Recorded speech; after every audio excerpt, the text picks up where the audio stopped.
Yeah, yeah. Hi, good morning.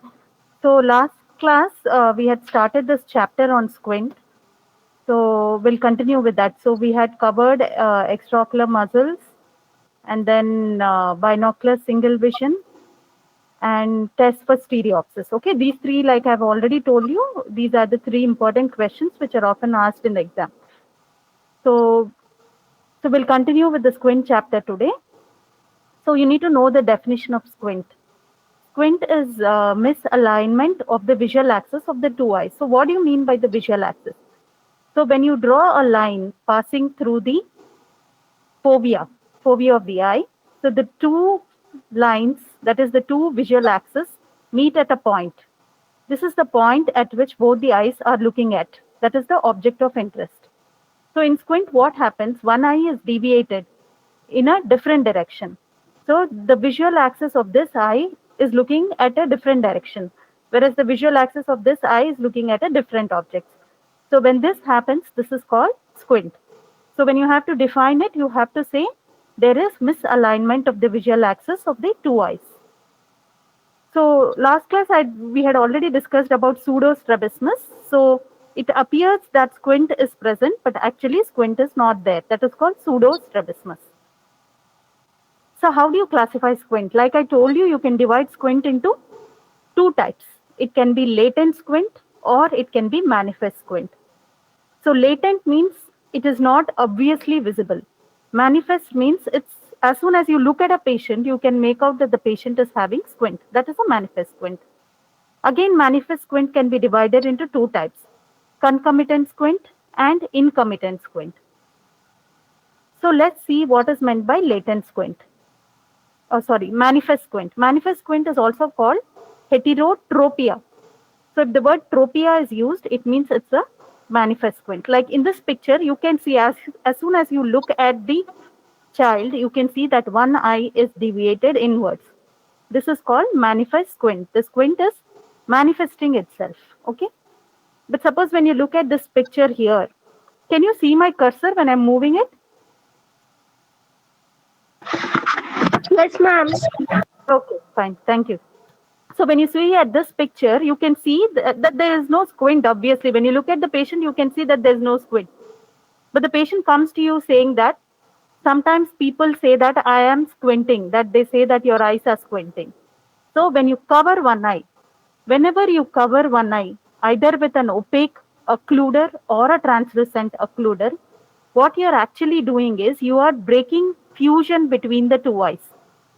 When patient looks with both the eyes together, both eyes work together. Okay, when you cover one eye, both eyes do not work with one another, that is you're breaking the fusion. Then you can see under cover one eye is squinting. Okay, that is called a latent squint or a phoria. Okay, that is the difference between manifest and latent squint. So what are the tests which you do in order to identify that a patient has squint? If you see, obviously, when the patient has a manifest squint, you know that the patient is squinting. Okay? Then once you know the patient is squinting, then you should determine whether it is esotropia, exotropia, what is the type of squint that the patient is having. And second thing, you should measure the amount of squint that the patient is having. So these are some of the tests which you routinely do in the squint clinic to measure the deviation. So the first one is the Hirschbach's corneal reflex test. The second one is the cover uncover test. Then is the alternate cover test and prism alternate cover test. So prisms are used to measure the amount of squint that a patient has. So why do you want to measure the amount of squint? So when you want to operate on a patient, then you want to know how much surgery has to be done. So to determine the amount of surgery, you need to know how much is the deviation. And how do you measure the deviation? You use prisms to measure the deviation. So actually, I'm not going into the details of how these tests are done because usually it's not asked. But if you're interested, you can read up, and if you have any doubt, we can discuss about it. So let's see what is meant by exotropia. Exo means the eyeball is deviating outwards. As soon as you look at this patient, you can see the left eye of this patient is deviated temporally. That is called exotropia. So when you shine a pen torch at a distance of say 20 centimeters, you can see in the right eye the reflex is in the center, whereas in the left eye the reflex is falling more nasally. This is because the eye is deviated temporally. This is called exotropia. Okay. And in this patient, you can see the right eye is deviated inwards, that is towards the nose. This is called esotropia. The reflex is falling more temporally because the eye is deviated nasally. This is called esotropia. So as soon as you look at a patient, you can make out whether the patient is having squint or not. And when you put this light reflex, you will know whether the eye is deviated nasally or temporally. Based on that, you say whether it's exotropia or esotropia. Okay, then you have hypertropia, in which the eyeball is deviated upwards. Like you see in this patient, the patient is mainly looking with the right eye.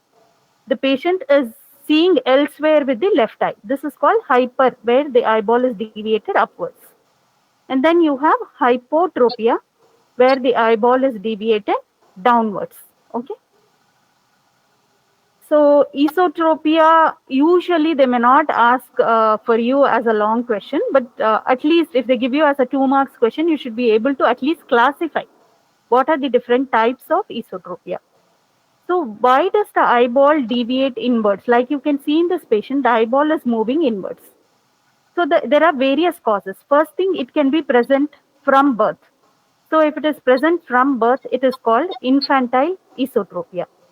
Sometimes the patient is or the child is all right at birth.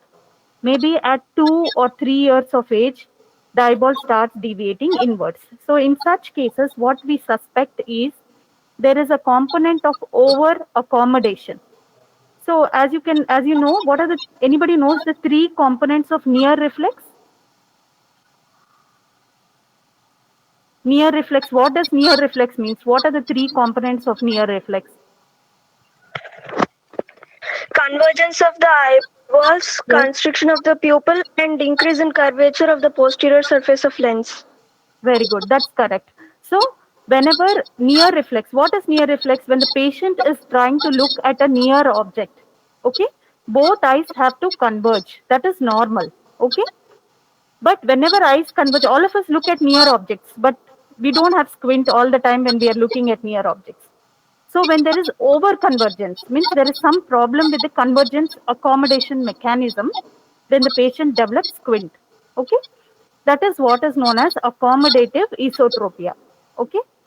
In accommodative esotropia, sometimes when you give plus glasses, the squint disappears. That is called refractive accommodative esotropia. Okay. Sometimes even when you give glasses, the squint does not get corrected. That is called non-refractive accommodative esotropia. So these are the types: accommodative, partially accommodative, and non-accommodative.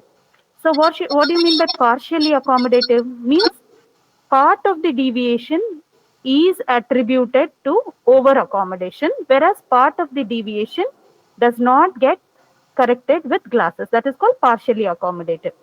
Okay, means part of the, when you give glasses to the patient, part of the squint get corrected, whereas the remaining squint remains as it is. That is called partially accommodative. Then what do you mean by non-accommodative? Non-accommodative means the problem is not because of over convergence. Okay, the problem is something else. For example, the type of squints which come under non-accommodative are infantile esotropia. Like I said, it is present from birth. So there is some problem in the brain, in the fusion mechanism in the brain, which is causing this infantile esotropia. Okay. And the second is acquired esotropia. After some time, sometimes the fusional reflexes break down. That will result in esotropia. That is called acquired esotropia.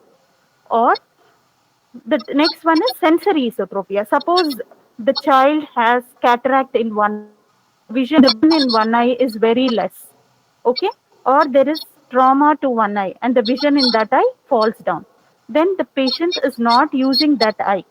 So this results in deviation of the eye or squinting of the eye. That is called sensory esotropia. or you can have consecutive esotropia. Consecutive means the patient initially had exodeviation, and after surgery the eye has started going inwards, means you have overcorrected the patient, and that resulted in consecutive esotropia.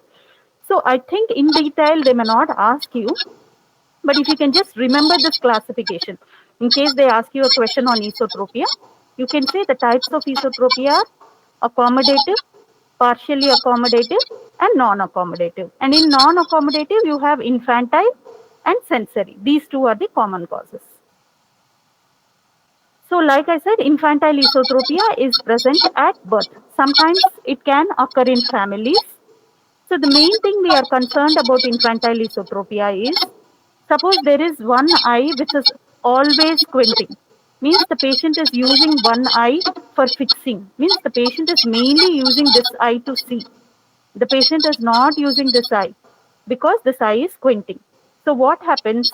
The vision in this eye tends to drop because the brain is not seeing with this eye. The brain is often seeing with this eye. There happens what is known as suppression in the left eye. So as the child grows, the vision in this eye does not develop. The vision develops only in this eye. So the most important thing in infantile esotropia, check for the vision, whether the child is able to see equally with both eyes or not. Okay? And the treatment for infantile esotropia is surgical correction. You try to do surgery on the squinting eye to make the eye straight. Okay? So this is a picture of accommodative esotropia. You can see the child has presented with squinting of the left eye. The eyeball is going inwards. So usually the child presents at around 2 to 3 years of age with no previous history of squint. And when you do a cycloplegic refraction, means you instill cycloplegic drops in the eyes of the patient and estimate the refractive error using retinoscopy. So usually you get a plus number. It might be plus 3, plus 4, plus 5, spherical. Okay. And when you give those glasses for the patient, then you can see once with the glasses, the eyes have become straight. So what is the principle behind prescribing glasses? So here the patient is having an error of plus 4 diopter of spherical. So what the patient is doing is he is trying to over accommodate. Means he is trying to bring that plus 4 by contraction of the ciliary muscle. So when the patient is over accommodating, there is over convergence of the eye, which is resulting in squinting of the eye. So once you relax the ciliary muscle by giving a plus 4 diopter spherical or a hypermetropic prescription, this over convergence will not happen. The patient's ciliary muscles will relax and over convergence will not happen and the eyes become straight. This is what is known as accommodative esotropia. Okay. So that's all about esotropia. The next type of deviation is exotropia. So what is meant by exotropia? Exotropia means the eyeball is deviated outwards. As you can clearly see, if the eyeball is deviated temporally, it is called exodeviation. Again, there are two types of exotropia. You can have congenital exotropia and intermittent exotropia.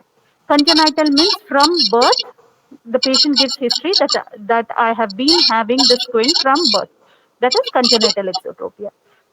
Intermittent exotropia usually presents at around 3 or 4 years of age. The parents will bring the child saying that the child was all right and suddenly I've been noticing that the eye keeps moving outwards intermittently. Okay, that is called intermittent exotropia.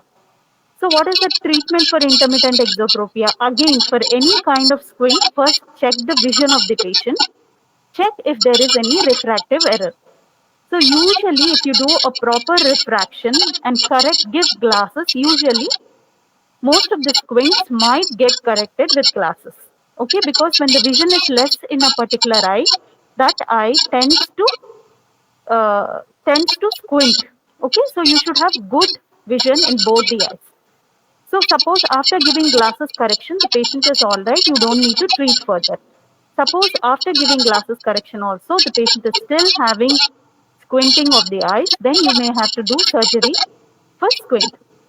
So intermittent exotropia is again divided into basic, convergence insufficiency, and divergence excess. Again, I'm not going into details of this type of squint.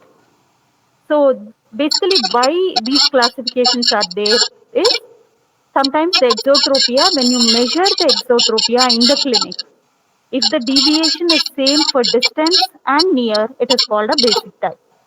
Okay? When the squint is more either for near or for distance, then you classify it into these two types. Okay?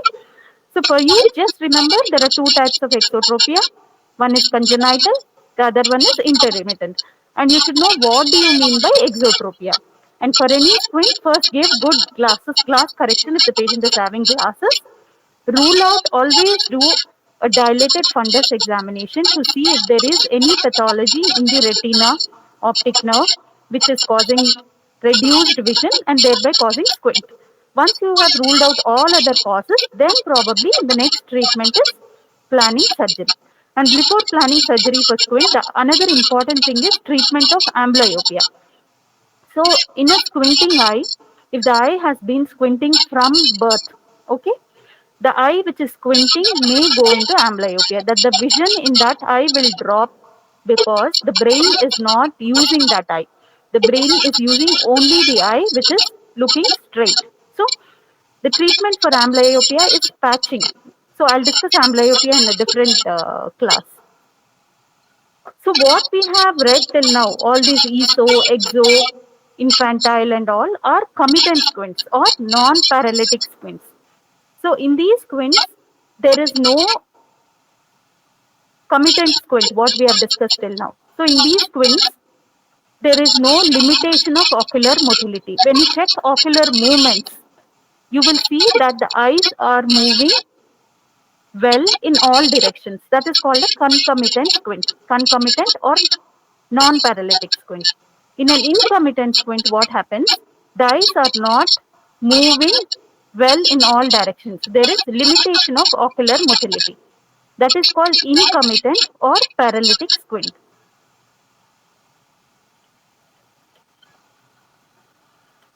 So let's discuss what causes incomitant or paralytic squint. So the problem can be in the muscle, the problem can be in the nerves. Okay.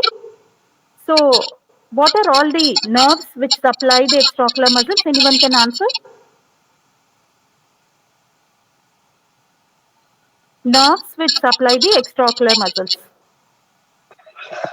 Third, fourth, and sixth cranial nerves. Okay, third nerve supplies which muscles?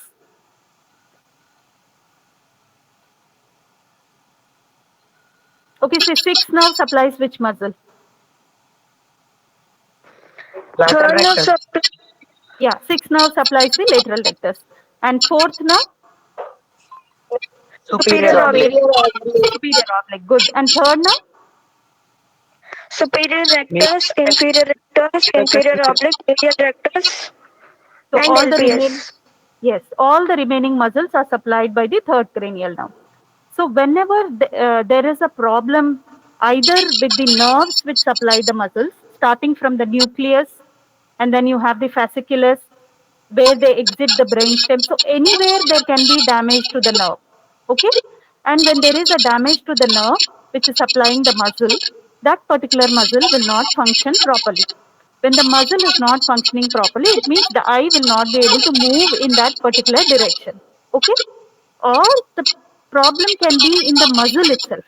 For example, in thyroid ophthalmopathy, or when there is a fracture and the muscle gets entrapped in the fracture, then also the eye will not be able to move. So all these comes under paralytic strabismus when there is a problem in the nerve or the muscle. Okay. In concomitant squint, usually the motility is full, whereas in a paralytic squint, you will have deficiency in the ocular movements. So what are the usual signs and symptoms? So what you commonly see two kinds of patients in the squint clinic. One is the patient usually says, I have squint and it's been there since childhood or it's been there since birth. Okay? And such patients usually will not have any other complaints like double vision because one eye is squinting, one eye is normal. So the squinting eye has gone into suppression, means the brain has suppressed the image which is formed in the squinting eye to avoid double vision. But this suppression mechanism happens only during the first maybe around 6 years of age, means from birth up to 6 years of age. Okay. Suppose the patient has developed squint after 8 years of age, then this suppression mechanism cannot happen. So one eye is seeing one object, the other eye is seeing another object because both the eyes are oriented in a different direction. Like you can see in this picture, normally both the eyes should look at one object. Then only you will see a single object. Suppose there is a squint, this eye is looking in this direction, so it will see this object. Whereas this eye is looking here, it will see this object. And the brain will see two objects. That is what is called double vision. Okay. So that happens if the squint has developed after 6 to 8 years of age. Squint which has developed before that, the patient will not have double vision. So that is, so in a paralytic squint, what happens is usually the patient complains of double vision. Okay. And another important thing is in paralytic squint, because of paralysis, there is limitation of ocular motility. Whichever muscle is paralyzed or whichever nerve is involved, there is limitation of motility in that direction. And another thing is abnormal head posture. Abnormal head posture means when the patient has squint in a particular direction. I'll just show you in a photograph so you'll be able to understand. So this is how the patient says, I am seeing everything double. That is the main complaint of a patient who has developed squint in later life. Okay, that is a very disturbing problem for the patient because each eye is looking in a different direction and he is seeing one object as two objects. That is called double vision. Okay, so here you can see, can you guess what nerve palsy is that? Right eye is looking to the left, but left eye is not able to look to the left. What do you think is the muscle or the nerve which is involved here? Lateral rectus. Yeah, it is the left lateral rectus is involved. So probably it is a left sixth nerve palsy. Okay. So when the patient usually presents like this, suppose there is a left sixth nerve palsy, the patient complains of double vision. Okay. And when you check ocular movements, you can see the eye is not moving towards the left. So that's how you diagnose probably the left sixth nerve is involved in this patient. Okay. Ma'am, Yeah, yes. point out, ma'am, in the previous picture, why can it not be the right lateral rectus palsy? Actually, Maybe I'm not. overactivity of medial rectus. No, actually, I'm not showing you all gaze photographs. To diagnose any paralysis, you should look at the 9 gaze photographs. You should look at movements of both the eyes in all directions. Here, I'm just putting only one movement. That is, the patient is looking to the left. Okay. So always to diagnose something, this right eye motility is full actually. I'm showing you only in one gaze. That is when the patient is trying to look at the left.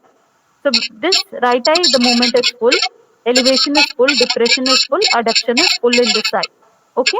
In this eye also, all movements are full except limitation of abduction.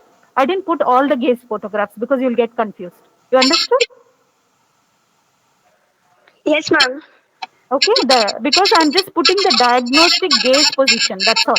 Ideally, to diagnose anything, you should check motility of both eyes in all directions. Only then you can diagnose. Okay, I'm just putting the diagnostic gaze position. Okay, here what do you think is the diagnosis? The patient is having ptosis and the eyeball is shifted down and out.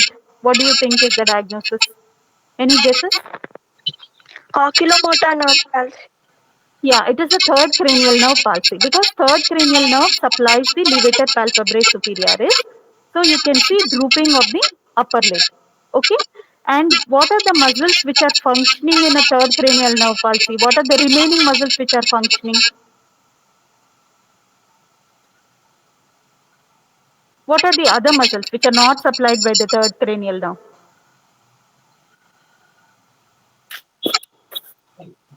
Superior oblique, lateral rectus. Yes, superior oblique and lateral rectus. So the patient can still move, abduct the eye. See, this picture is only in one particular gaze. Okay. It is not showing movement in all directions. This is just one gaze that I've put. But when you check ocular motility, the patient can move the eye to the left, but the patient cannot move the eye nasally. That is because medial rectus is involved. When the patient tries to elevate, elevation is limited because superior rectus is involved, and depression is limited because inferior rectus is involved. So the only two muscles which are functioning are the medial rectus and uh, the only two muscles which are functioning are the lateral rectus and the superior oblique. So what is the torsional moment of superior oblique? Superior oblique causes intorsion or extorsion? Torsion. Yeah, superior oblique causes intorsion. So when always you see a patient like this, you should know whether it's a single cranial nerve which is involved or other cranial nerves are involved. You should always check for other cranial nerves involvement. So when the patient tries to depress the eye, you can see intorsion movement of the eye. It means the superior oblique is not involved. Okay, usually they will not go ask you in so many details, but at least when you look at a picture like this, you should be able to make out that possibly the eyeball is deviated down and out, and there is ptosis, and probably this is a third cranial nerve palsy. Okay, and yeah. So another important concept which you need to know is what is meant by primary deviation and what is meant by secondary deviation. Okay, why are we learning all this? Because there is only one question usually which is asked: differences between paralytic squint and non-paralytic squint. For that, you should understand the concept so that you can remember the differences. Otherwise, you will keep getting confused. Okay, that's why I'm explaining all this. So in these two photographs, in which photograph do you think it's the same patient? Okay. In this photograph, the patient is fixing with the left eye, and this is the amount of squint. In this photograph, the same patient is fixing with the right eye, and this is the amount of squint. So which photograph is showing more squint? Okay, you can see this photograph, the amount of squint is more. Okay, so this is called secondary deviation. Okay, this is called primary deviation. Okay, so what is meant by primary deviation? Actually, in this patient, this is the eye which is paralyzed. Okay, I am not showing you, like I said, all the gaze photographs. I am just showing you primary gaze. So right eye is the paralyzed eye. So when the patient is fixing with the normal eye, this is the amount of deviation which you see. Okay. When the patient is fixing with the paralyzed eye, this is the amount of deviation which you see. This is called secondary deviation. This is called primary deviation. Okay. So in a paralytic squint, secondary deviation is always more than primary deviation. Okay. There is a reason for that. I am not going into the details. Okay. But if if you read up and you have not understood, you can come back and ask me. I'll explain it to you. So just remember, in a paralytic squint, secondary deviation is always more than primary deviation. Whereas when you see a patient with concomitant squint, suppose suppose this is a patient, this is a concomitant squint patient. This patient does not have any limitation of ocular motility. There is no paralysis. This is a non-paralytic squint. The ocular movements will be full in all directions. In this photograph, the patient is fixing with the left eye, and this is the amount of squint in the right eye. Suppose now the patient uses right eye to fix, this eye will go into squint. So the amount of squinting in both the eyes will be the same. It will not be like you see in this picture. In this picture, the amount of squint is varying depending on which eye is fixing. Okay. So, like I said, secondary deviation is more than primary deviation in a paralytic squint. So, most important is this table. This question is asked, I think, for you 4 or 2 marks. Okay, so you should remember this table well. You will remember only if you understand what it is. Okay, like we have discussed, paralytic squint means there is a paralysis of a particular nerve, of a particular muscle or a nerve. Okay, which is causing limitation of ocular motility. Whereas in a non-paralytic squint, there is no limitation of ocular motility. But why is squint happening? Why should there be squint when there is no paralysis? Because there is some problem in the motor fusion mechanism in the brain, which is resulting in squint. Okay, that is non-paralytic squint. So let's go through this table. Usually, what is the mode of onset in a paralytic squint? So if there is a paralysis of a muscle or a nerve, it usually happens when there is damage to the nerve or muscle. So usually it is sudden in onset. Whereas in a non-paralytic squint, it is long-standing. So it can be present from birth or it has started during childhood. And like I said, double vision is usually present in a patient with paralytic squint and it is absent in a patient with non-paralytic squint. Because non-paralytic squints are usually present from childhood and suppression occurs. That's why the patient is not having double vision. Okay. And what do you mean by abnormal head posture? So when you look at this patient, the patient will adopt a head posture, means the patient will turn his face either to the right or to the left to avoid double vision. Okay, that is called abnormal head posture. So I haven't really described that in detail because it will become too much for you. But remember, whenever there is double vision, the patient will adopt an abnormal head posture.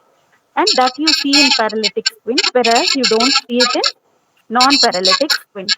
Okay. Ocular movements, as we have discussed, whenever there is paralysis, there is limitation of ocular motility. Whereas in a non-paralytic squint, the ocular movements are full. So I just described what is primary, what is secondary deviation.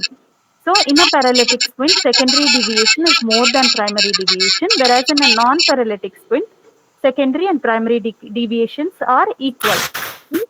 Whichever eye is fixing, the amount of deviation is the same. Whereas in a paralytic squint, if the eye with the paralysis is fixing, then the amount of deviation is more. So neurological signs, because nerves are involved and nerves start right from the brain nucleus and then it comes down through the brainstem and then they go through the subarachnoid space and then they exit the superior orbital fissure. So anywhere along the path of the nerve, if it is affected, usually it may be associated with other neurological signs like headache, it may be a tumor, it may be an infarction, it may be a hemorrhage, it may be trauma.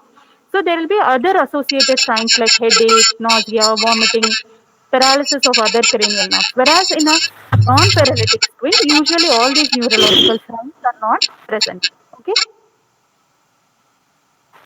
So I think that covers most of the topics of squint. Just to finish up, I think we have another topic, nystagmus. Okay. So what do you mean by nystagmus? Have you ever seen a patient with nystagmus? This rapid to and fro movements of the eyeballs. Okay. So I'm not going in detail about nystagmus. We'll just touch upon what is nystagmus. So sometimes when you look at some patients, you can see that the eyeballs are moving rapidly, right to left and left to right. So how do you define? There is regular, rhythmic, to and fro, involuntary. It's not a voluntary movement. Involuntary oscillatory movements of the eyes is called nystagmus. So why does nystagmus happen? So whenever there is some disturbance in the sensory or motor apparatus, means there is some problem in the brain, okay, which is causing this nystagmus. So nystagmus can be congenital. Sometimes it is present at birth, okay, or nystagmus can develop in later life.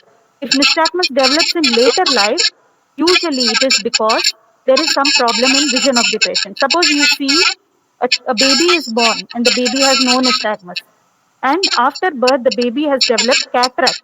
Okay, when the baby has cataract, the baby cannot see clearly.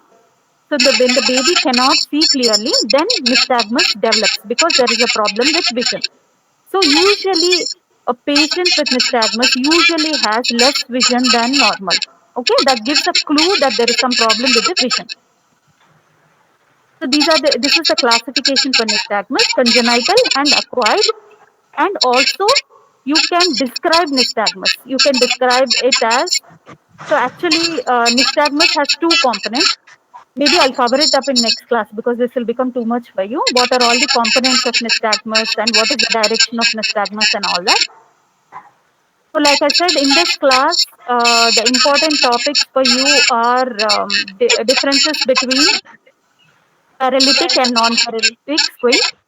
What is exotropia? What is esotropia? And nerve palsies, maybe sixth nerve, third nerve palsy. What is meant by primary deviation, secondary deviation, and probably definition and classification of nystagmus. Okay, any doubts in this class?